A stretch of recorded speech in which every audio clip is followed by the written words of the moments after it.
At the end of February 1991, when winter still ruled the calendar, everything begins not with a violent crackle and not with living silence, but with a dead, electric silence, a cold, thrilling absence of sound, like a pause before a storm flooded with alarm lines.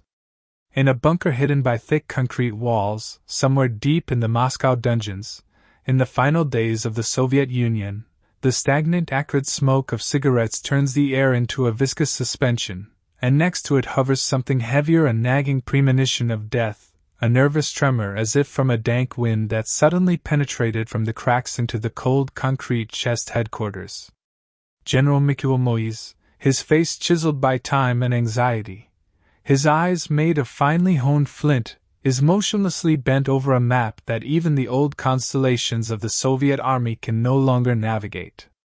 For weeks, he and his analysts had been watching intently, with a touch of proud detachment, as the Americans, with the support of their allies, indifferently dissected the sky over Iraq, a country whose name had recently been whispered with the confidence of a client under the protection of an older brother. American airstrikes were analyzed methodically. They were put on the shelves by tough heads who were firmly convinced of the strength of the Soviet doctrine. All the special forces of the Iraqi Republican Guard have learned is to withstand this fire. The air is not a scythe, they thought, but a scalpel that sows pain, but does not cut at the root. With physical stubbornness, with the faith of the overcoat and steel, they were convinced that only a real, meat-chopping war on earth would reveal the difference between an army and a pack of hunters. The Americans, this invisible mass of volunteers without training, had to wallow in the shifting swamp of Middle Eastern sand. And Soviet T-72 tanks, armored personnel carriers, and an intricate air defense network inspired by the engineering passion of Soviet mentors. This is the plate that the West will not be able and will not dare to raise at the cost of blood. That was the theory. It was signed unconditionally by almost the entire General Staff. But the 24th of February is the date that crumbled the doctrine into the smallest dust. The first messages seemed like a game of the fog of war, then panic, and finally, an absurd lie. The ground operation, codenamed Desert Sabre, was supposed to be delayed. Weeks were planned, but everything was completed in 100 hours. And then reality split, at the bottom of which not a single, incredible event could be hidden. Dozens of hours of continuous, avalanche-like, woven from an impossible nightmare. Throughout the depths of the lapidary tunnels of the headquarters, where teletypes on the banks of the estrangement drum with reports, information accumulates not about the war, but about the mass disappearance of armies, divisions of the crowded, seasoned Iraqi army, previously considered the fourth most powerful in the world, dissolved, erased, not just retreated, but disappeared without a trace amid the desert haze. One of the legends of the special services was born exactly then, in the convulsive lines of an intercepted signal shouted hysterically by the commander of one of the Iraqi corps. His voice trembled from the inner edge of madness. His T-72s were burning, not from gunfire, not in battle. They were just burning, as if they were at the mercy of evil sorcery. He kept talking about the noise in the sky, about the flight of the personnel, tossed between persistent questions and desperate pleas, without receiving any directives. The line ended with a sharp, not thunderous, not bomb, but a thin, screeching note, turning into electronic white silence. The Soviet military used to think in numbers, logistics, calculations, the strict rationalism of the science of war. That's their bread. But these numbers did not converge. According to the intelligence reports, the Americans launched their ground offensive with a giant left hook, a powerful flank arc, a classic, deep battle, operational maneuver for the Soviet understanding. The Iraqis should have anticipated this. Radars, patrols, cautious reconnaissance companies, everything that Moscow carefully sent with aid shipments, not a single alarm signal. American corps with armor and equipment, moving blindly, by touch, like an army of shadows under the veil of a sandstorm, appear where no one suspected. In the questions that hung in the smoky air, the words pulsed. How? Why are they so fast? The desert is not a field for fast play, and the night there is not an ally, but a predator.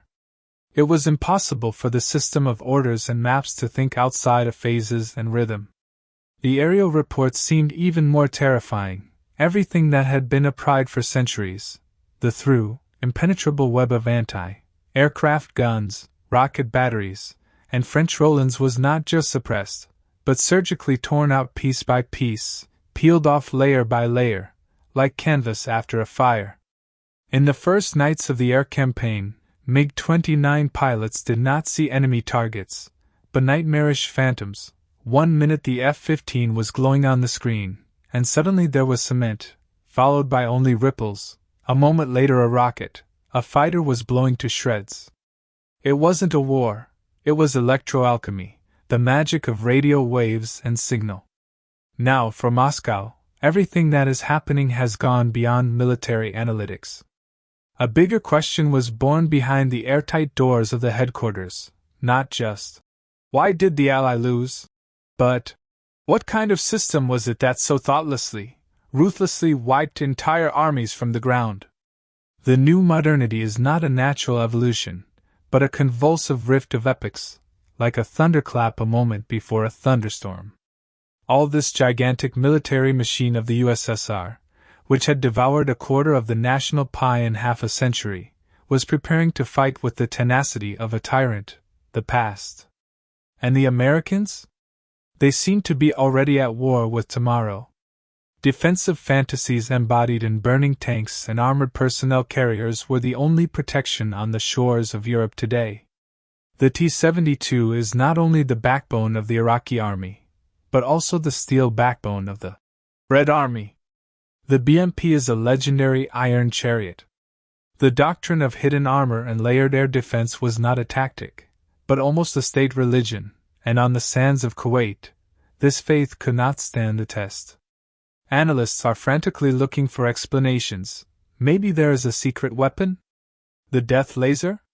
Superstitious stories emanated from the mouths of fleeing Iraqi soldiers, about angels of death, gray silhouettes that suddenly swooped out of the darkness, about ghost tanks that poisoned death from a long distance, about steel rain, strange cluster munitions greedily searching for hot engines in the dead of night. But the main, terrifying symbol of death was just about to appear, an image that appeared on the edge of the tragedy. Tens of thousands of Iraqi soldiers and vehicles, mixed up in the chaos of flight with the coat of arms of the Republic, squeezed into 6 lanes of a serious highway, the ghostly Highway 80, in a motley mix of stolen cars, buses, and elite armored vehicles.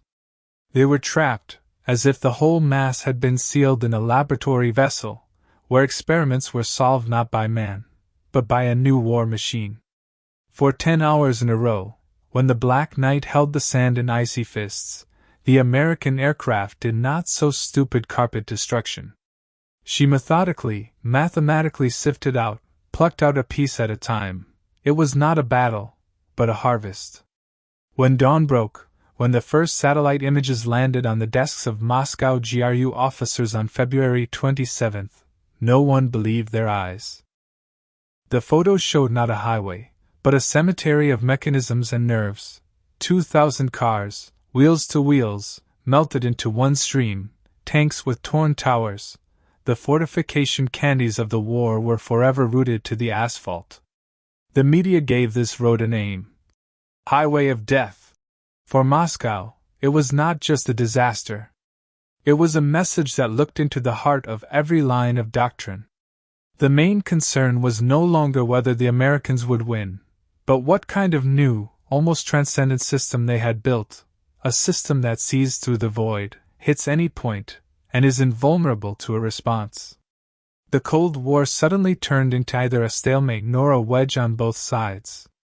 It was a checkmate. A Matt that hides a heroic dream of his own invulnerability, destroyed in reality.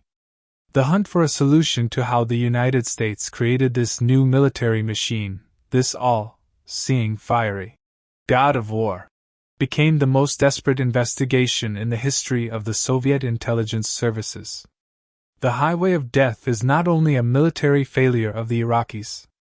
This is a gaping void for the mind, a problem without a solution, a mathematical puzzle for which there is no formula. In the weeks following this blitzkrieg, the Kremlin woke up the entire espionage and scientific army. It was necessary to open an autopsy, not only on the defeated army of an ally, but also, possibly, on itself.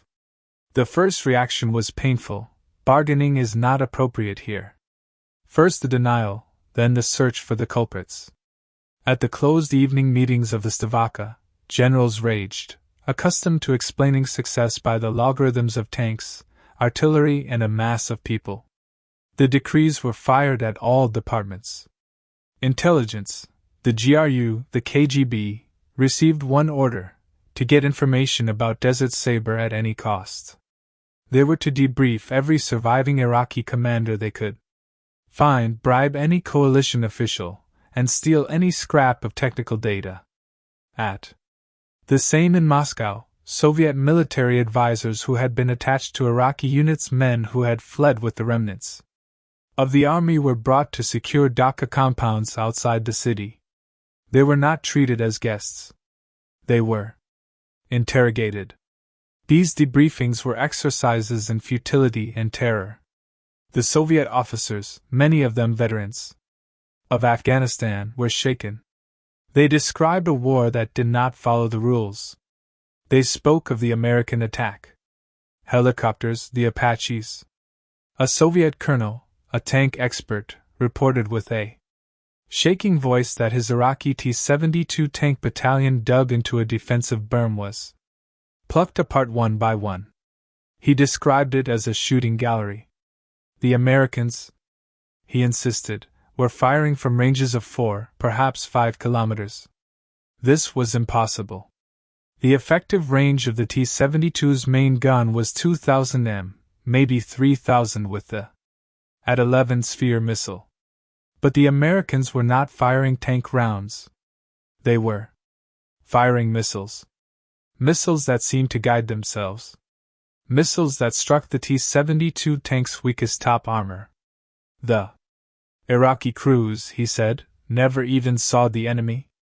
They would be staring into their thermal sights at an empty patch of desert, and 1 second later their turret would be in the air. This was the first Phantom, the invisible helicopter that killed from beyond the horizon. The pilots had even more terrifying stories. The few Iraqi aces who had survived encounters with the USAF F-15 Eagle aircraft were almost incoherent. They spoke of a wall of electronic noise. They would take off their MiG-29 aircraft's powerful radar scanning the sky. They would see nothing. Their ground-controlled intercept GCI radar. The eyes of the entire air defense system would also see nothing. Then their cockpit warning systems would light up. A missile-locked tone would scream in their ears. But from where? There were no bogies on the radar. No visual contacts. The sky was empty.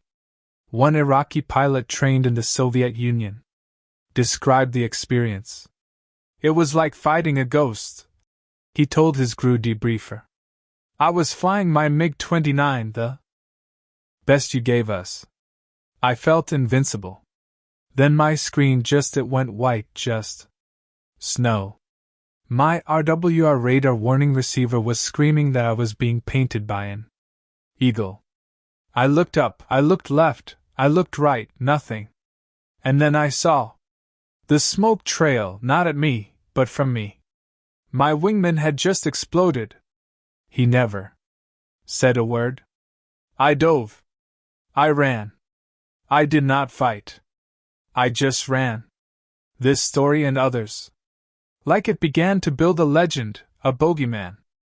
Inside the technical bureaus, the scientists and engineers pored over the highway of death satellite photos.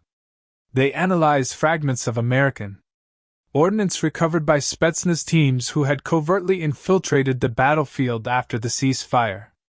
Their first conclusion was that the Americans had achieved total perfect information dominance. This was a terrifying concept. Soviet doctrine was hierarchical. Orders flowed from the top down. American doctrine, it now seemed, was a network. Every soldier, every tank, every pilot, every satellite was a node in a single vast interconnected brain. The Soviet analysts began to develop theories, wrong theories. Theory 1, the super stealth bomber. The GRU was already aware of the American F-17 Nighthawk stealth fighter. They had seen grainy photos, but the scale of the destruction to Iraq's command and control bunkers suggested something more. They hypothesized the existence of a new invisible strategic bomber, a craft that could loiter over Baghdad, itself immune to radar, dropping laser-guided bombs with impunity. They were hunting for a new plane, a Project Aurora or something similar, convinced that a single silver bullet aircraft was the key. They were looking for the thing, not the system. Theory 2, the satanic electronic weapon. The reports of white radar screens and ghost signals led the KGB's LINX Technical Intelligence Branch to a horrifying conclusion. The Americans had deployed a new form of electronic warfare that was not just jamming, but was actively invasive. They theorized that the EA-6B Prowler and EF-11 Raven aircraft were not just blinding Soviet radar, but were hacking it in real time. They believed the Americans could insert false targets, erase real ones, and even feed false commands to the missile batteries. This bordered on science fiction, but it was the only logical explanation for how a system so dense, so layered, could be rendered utterly deaf and blind. Theory 3. The space-based death ray. This was the most paranoid, and the most secret of the theories. In the frantic search for an explanation for the Pluk tanks, some high-level analysts in the Strategic Rocket Forces began to wonder if the Strategic Defense Initiative, Star Wars, had been a lie. Not that it was a defensive shield, but that it was a cover for an offensive space-based weapons platform. Were the Americans using particle beams or high-powered lasers from orbit? Were the Angels of Death not helicopters at all, but beams of energy from the sky? This theory was quickly dismissed by the pragmatists, but the very fact it was discussed in classified memoranda shows the level of sheer unadulterated panic. The investigation was going nowhere. It was producing myths, not answers. The marshals in Moscow were looking for a simple answer. They were looking for a schematic they could copy, a technology they could steal, a countermeasure they could design. They wanted to build a better radar, a faster missile, a thicker tank. But the evidence of the highway of death pointed to a conclusion that was far more terrible. The problem wasn't the quality of the Soviet hardware. The problem was the philosophy behind it. The Americans had built a system that made their hardware irrelevant. The F-5 aircraft was a 30-year-old design. The B-52 bomber was a 50-year-old design. But in 1991, plugged into this new network of impossible technologies, they were performing magic tricks. And the most impossible of these technologies, the one that truly enabled the entire ground war, was not a weapon at all. The Soviets had no name for it. They had no counter for it. They barely even knew it existed. It was a faint, impossibly precise signal beamed from a constellation of satellites. A signal that told every American tank, every soldier, and every bomb its exact location on Earth down to the meter. The Soviets were masters of the map and compass. The Americans, it turned out, had invented a new god. The god of where. And this new god was telling them exactly where the T-72 tanks were, even in the dark, even in a sandstorm. The Investigation was a failure because the investigators were asking the wrong questions.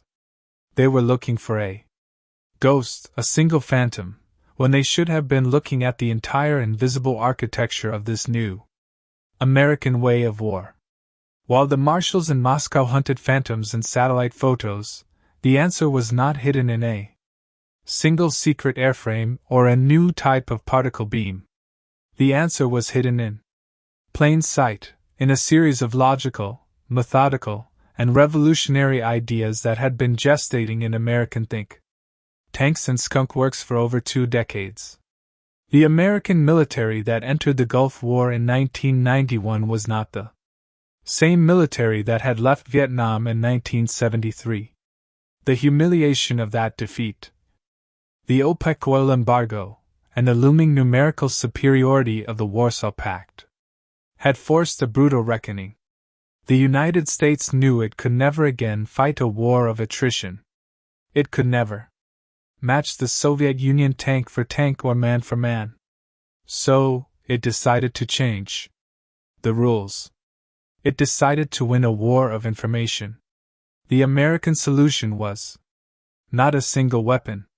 It was an ecosystem of technologies designed to do 3 things: see everything, blind the enemy, and share that information at the speed of light. The shift in perspective begins not in a desert, but in the quiet, sterile laboratories of the Defense Advanced Research Projects Agency, or DARPA. In the 1970s, as Soviet engineers were bolting thicker armor onto their T-72 tanks, American engineers were solving a far more complex problem: synchronization. How do you make an entire army move as one? The answer was the Global Positioning System, or GPS. It was a project that sounded like science fiction.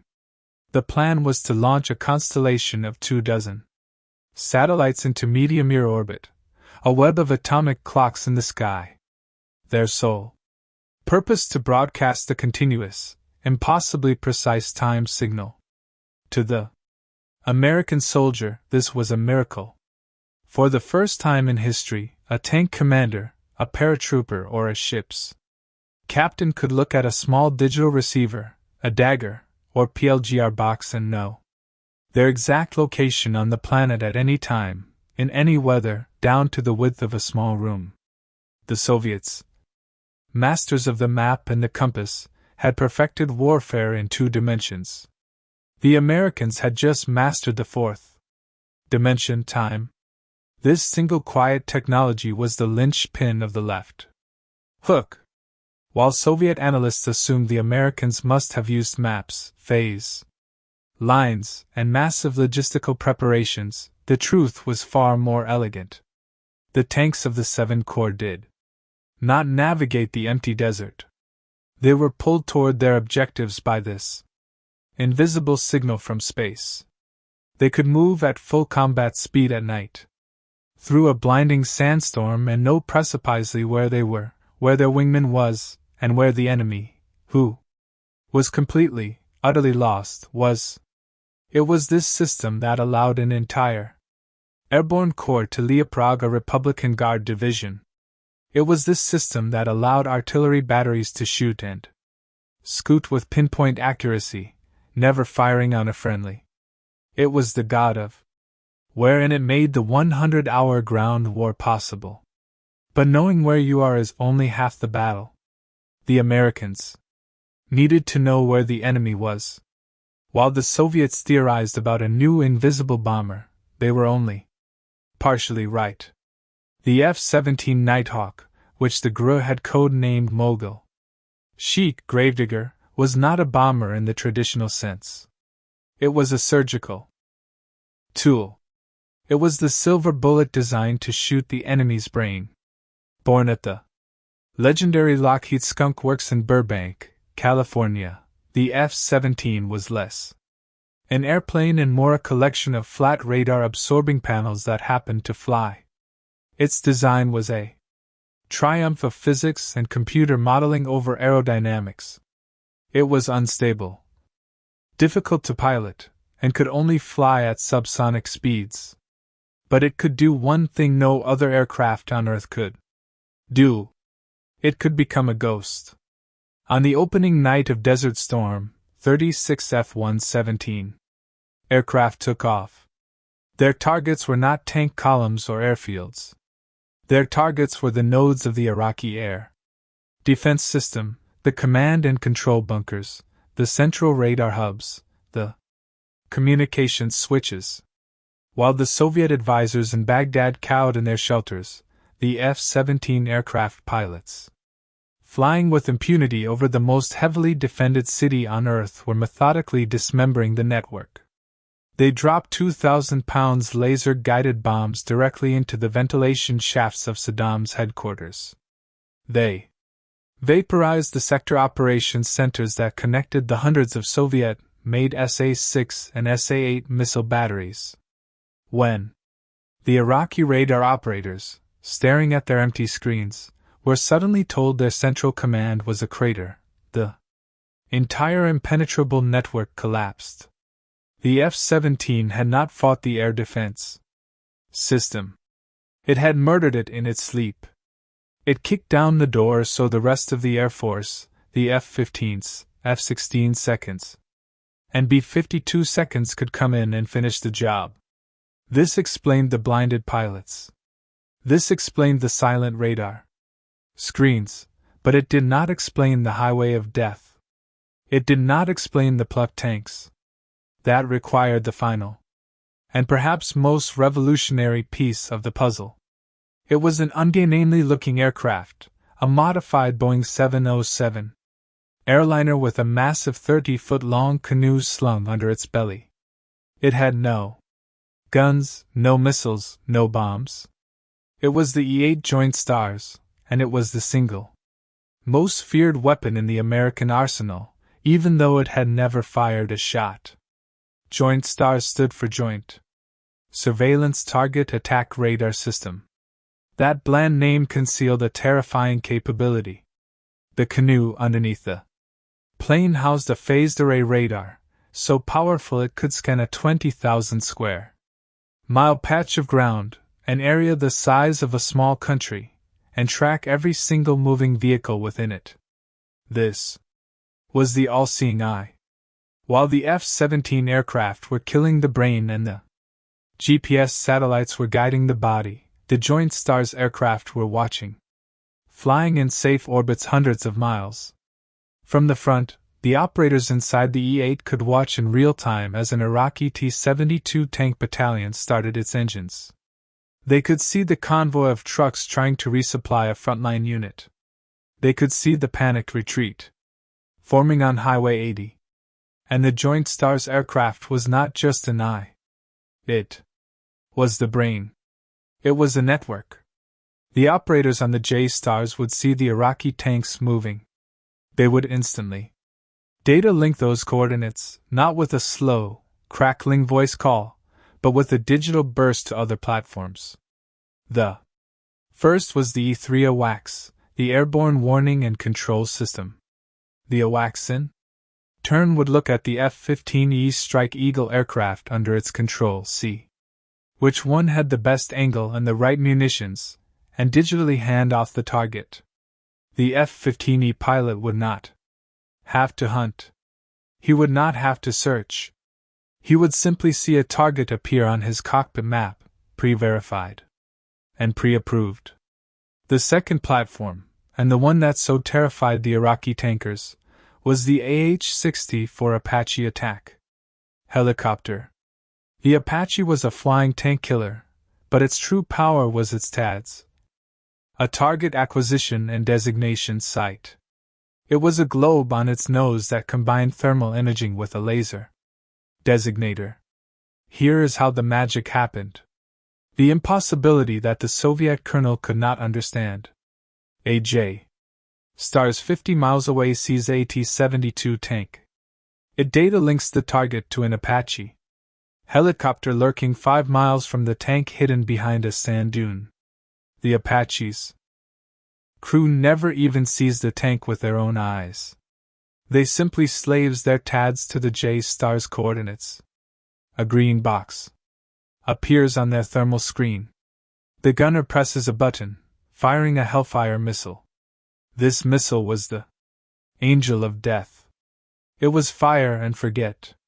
The missile would fly high, then dive down, striking the T-72 tank's thin top armor. The Apache would be gone before the Iraqi crew's secondary explosions had even finished. This was the system of systems. This was the American ingenuity. It was the GPS satellite talking to the J-stars, talking to the AWACS, talking to the Apache, talking to the Hellfire missile. The highway of death was not a battle. It was the logical, systematic, and inevitable result of this network. The J-stars saw the column forming. The AWACS deconflicted the airspace, and then for 10 hours a 10 Warthog aircraft, F-15E Strike Eagle aircraft, and F divided by a 18 Hornet aircraft were fed a steady unending stream of targets as if on a conveyor belt. It was a harvest enabled by a complete, total, and terrifying information dominance. The Soviets had been building a better spear. The Americans had built a central nervous system. The shock did not arrive in Moscow as a single explosive revelation. It did not come from a Heil defector with a briefcase full of blueprints. It came as a slow-motion intellectual collapse as the GRU and Soviet scientific institutes finally painstakingly assembled the mosaic of their own obsolescence. The confrontation was not a battle. It was a report. In the summer of 1991, months after the war and only months before the Soviet Union itself would cease to exist, a final classified assessment was delivered to the desk of Marshal Dmitry Yazov, the Minister of Defense. It was not a hot take from battlefield officers. It was a consolidated analysis from the NI4, the 4th Scientific Research Institute of the Ministry of Defense, the body responsible for analyzing foreign military technology. This report was the reveal. It was the moment the ghost in the machine was finally given a name, or more accurately, a list of names. The report's first and most devastating conclusion was that the Soviet Union had fundamentally misunderstood the American Strategic Defense Initiative, or Star Wars. The analysts now stated with chilling certainty that the true operational Star Wars was not a fantasy of space-based lasers meant to stop nuclear missiles. The true Star Wars was GPS. This was the shock moment. It was a profound academic and deeply terrifying realization. The Americans had already built their space-based military system, and it was not defensive. It was an offensive support network. The entire Soviet military, from its ICBMs to its tank divisions, relied on a terrestrial-based understanding of the world. They were map and compass warriors. The Americans had become map and satellite warriors. The NI4 report detailed for the first time how the global positioning system was not just a navigation aid. It was a force multiplier of near mythical power. It was the impossible technology that allowed the 7 Corps to perform the left hook in a sandstorm.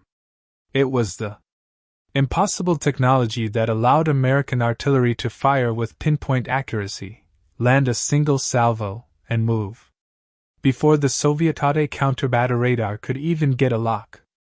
It was the impossible technology that allowed a B-52 bomber, a 50-year-old airframe, to drop dumb bombs with the precision of a smart one simply by knowing exactly where it was in space when it released them. The marshals were horrified. They had spent a decade and billions of rubles developing countermeasures to a hypothetical American space shield, while the Americans had actually deployed a system that made their entire conventional ground army obsolete. The second reveal in the report was the identification of the all-seeing eye. The analysts had cross-referenced sorties, signal intercepts, and satellite data. They isolated the E8 joint stars. They now understood what it was. It was not just a radar plane. It was a battle management platform. This concept was alien to Soviet doctrine. In the Red Army, the man in the field fought and the general in the bunker commanded, based on reports that were hours or even days old. The Americans, the report concluded, had fused the general and the soldier. The J-Stars was a general in the sky who was not just watching the battlefield, but orchestrating it in real time. This, the report stated, was the secret to the highway of death. It was not a chaotic, target-rich environment, as the Western media portrayed it. It was a methodical, systematic deconstruction. The J-Stars operators were the conductors and the F-15E, A-10 and Apache aircraft were the orchestra. The J-Stars identified the high-value targets, the T-72 tanks, the air defense batteries, and assigned them to the shooters. It was this system of systems that finally broke the Soviet analysts' minds. It was not the F-17. It was not the Apache helicopter. It was not the GPS. It was the network that bound them all together, the data link.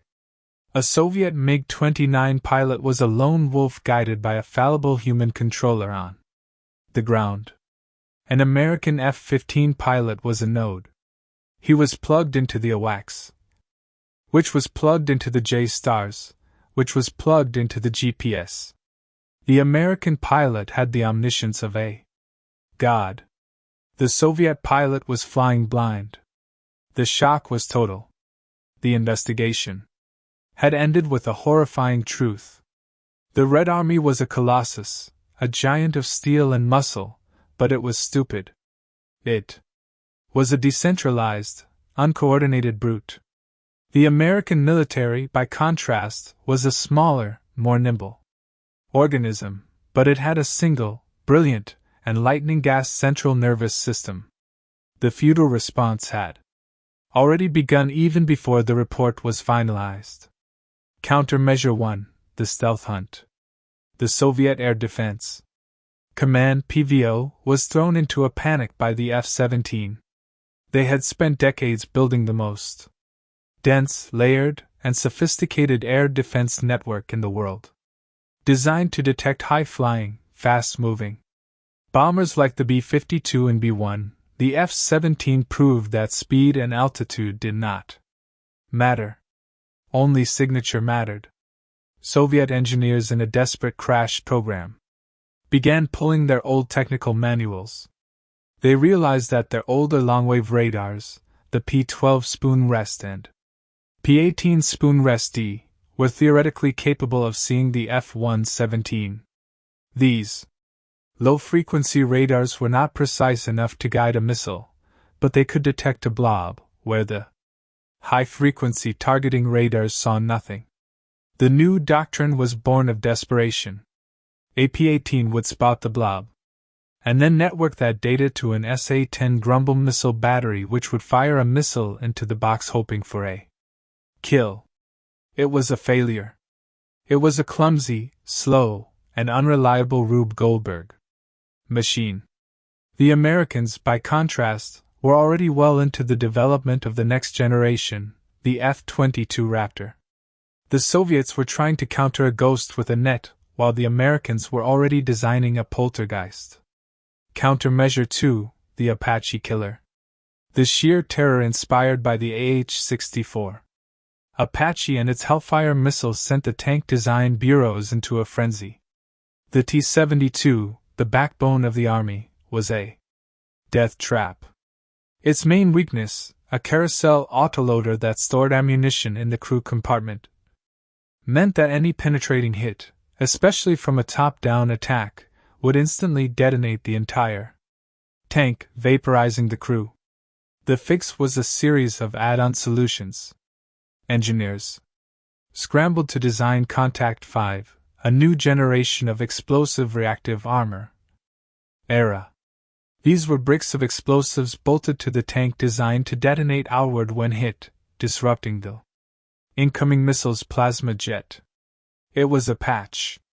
It was a band-aid on a severed artery. It made the tank heavier, slower, and did nothing to solve the fundamental problem. The Apache could still see the T-72 tank from 5 miles away, while the T-72 tank could see nothing. The Soviet response was to add more armor. The American solution had been to transcend armor. Countermeasure 3, the GPS jammer. The most futile response was to the God of War. The GRU understood that GPS was the linchpin. They tasked their electronic warfare divisions with developing powerful truck-mounted jammers. The Smelch, Daredevil, and our 330 systems were rushed into production, designed to broadcast a wall of white noise on the GPS frequencies, blinding the American receivers. It was a complete systemic failure. They had missed the point. The Americans, anticipating this, had already designed the system to be redundant. The GPS signal had 2 codes. The civilian C, divided by a code, and the encrypted jam-resistant military PY code. Furthermore, American tanks and aircraft were not just using GPS. They were using an inertial navigation system, INSA. Series of gyroscopes and accelerometers that knew where the vehicle was based on its own movement. The GPS signal was simply a corrector. It would true up the INS every few seconds. Even if the Soviets managed to jam the signal for a few minutes, a massive power-draining if, the American tank would still know where it was with far more accuracy than the Soviet T-72 tank crew that was hopelessly lost, staring at a paper map in the middle of a desert. The investigation was over. The truth was on the table. Every countermeasure was too little, too late. The Soviet Union had built an army to fight World War II again. The Americans had built an army to fight the 21st century. The highway of death was not a battle. It was a revelation. It was the public execution of a failed philosophy. The numbers in the end are the most brutal. They are the final cold verdict, delivered by the unfeeling arithmetic of war. The killer statistic of Operation Desert Storm is not one number, but a cascade of them, each one more impossible than the last. The first is 100. The ground war, the great meat grinder that the Soviets had assured their Iraqi clients would last for weeks, perhaps months, was over in 100 hours. An army of over 500,000 men with thousands of tanks was routed, encircled, or destroyed in just over 4 days. The next is the air-to-air kill ratio. American F-15 Eagle aircraft, many of them flying airframes built in the 1970s, flew with total impunity. They shot down 38 Iraqi fixed-wing aircraft in aerial combat. In that same campaign, 0 F-15 aircraft were lost to enemy fighters. The pilots of the elite Soviet-trained Iraqi air, flying the very best MiG-29 and MiG-25 aircraft that Moscow could provide, were not just defeated. They were prey. Then there is the armor. The final tally is still debated, but the consensus is staggering. Nearly 4,000 Iraqi tanks, the vast majority of them Soviet T-72, T-62, and T-55 models, were confirmed, destroyed, or captured. In exchange, the American 7 Corps lost a total of 36 M1A1 Abrams tanks. And even that number conceals the true horrifying disparity. Of those 36 American tanks lost, not a single one was destroyed by an Iraqi tank's main gun. The handful of Abrams tanks that were knocked out were victims of friendly fire or were intentionally scuttled after being damaged by mines. The Soviet T-72 tank, the symbol of Red Army power, the brute force weapon that was supposed to smash its way to the Rhine in 72 hours, had proven itself to be a $4 million coffin. Its armor was incapable of stopping an American sabot round. Its gun was incapable of penetrating an M1's Chobam armor. Its fire control, lacking the thermal sights and laser rangefinders of the Abrams, was blind. This was the verdict. The Soviet war machine was a paper tiger. This military failure was not a failure of courage or even of numbers. It was a failure of philosophy. It was the final, fatal symptom of a deeper systemic disease, the core sickness of the Soviet economy. The Soviet system was built on imitation. The American system was built on innovation. Throughout the Cold War, the GRU and KGB Linux had been spectacularly successful at stealing American hardware. When the Americans built the B-29 Superfortress, the Soviets stole one and bolt-for-bolt reverse-engineered it to create the Tupolev 24. When the Americans built the first atomic bomb, Soviet spies stole the designs. The Soviet military-industrial complex was a gigantic, powerful, and effective photocopier. But in 1991 they learned a terrifying lesson. You cannot steal a network. You cannot reverse engineer a philosophy. The system of systems that had annihilated the Iraqi army was not built on steel, but on silicon. It's true. Power was not in the bombs, but in the microprocessors that guided them. The magic of the J-stars was not in its radar antenna, but in the advanced software and high-speed processors that filtered the data. The impossible accuracy of the M1 Abrams tank was not in its cannon, but in its digital ballistic computer. And this was the one war the Soviet Union had already irretrievably lost. While the American military was tapping into the explosive, chaotic, and creative energy of Silicon Valley, the Soviet Union was mired in a centrally planned, top-down technological bog.